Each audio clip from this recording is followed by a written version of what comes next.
गंगा के किनारे एक वन में एक खरगोश रहता था। उसके 3 मित्र थे, बंदर, सियार और ऊदबिलाऊ। चारों ही मित्र दानवीर बनना चाहते थे।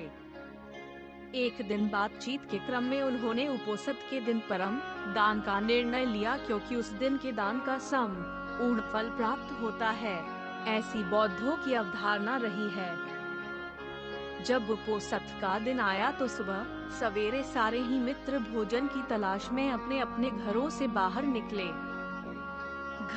ऊँघते हुए ऊदबिलाव की नजर जब गंगा तट पर रखी 7 लोहित मछलियों पर पड़ी तो वह उन्हें अपने घर ले आया। उसी समय सियार भी कहीं से दही की एक हांडी और मांस का एक टुकड़ा चुरा अपने घर को लौट आया।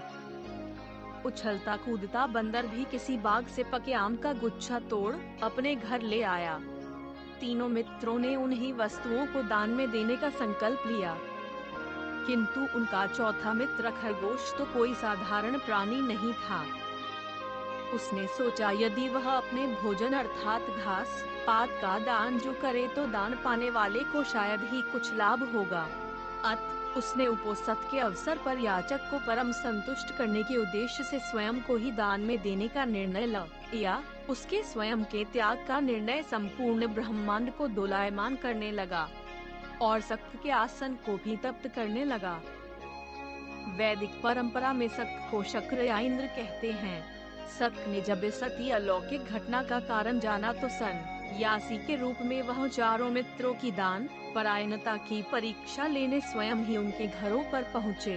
ऊदबिलाव, सियार और बंदर ने शक्त को अपने अपने घरों से क्रमशः मछलियाँ, मांस और दही एवं पके आम के गुच्छे दान में देना चाहा, किंतु शक्त ने उनके द्वारा दी गई दान को वस्तुओं को ग्रहण नहीं किया।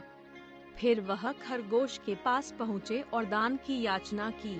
खरगोश ने दान के उपयुक्त अवसर को जान याचक को अपने संपूर्ण शरीर के मांस को अंगीठी में सेंक कर देने का प्रस्ताव रखा।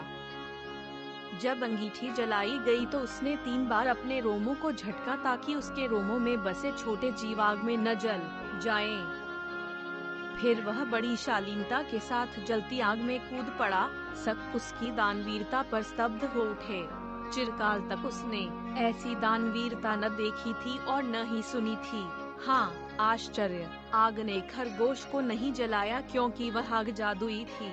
सबके द्वारा किए गए परीक्षण का एक माया जाल था। सम्मोहित शक्त ने तब खरगोश का प्रशस्ति गान किया और चांद के ही एक पर्वत को अपने हाथों से मसल चांद पर खरगोश का निशान बना दिया और कहा, जब तक इस चांद पर खरगोश का निशान रहेगा तब तक हे खरगोश, जगत तुम्हारी दान वीरता को याद रखेगा।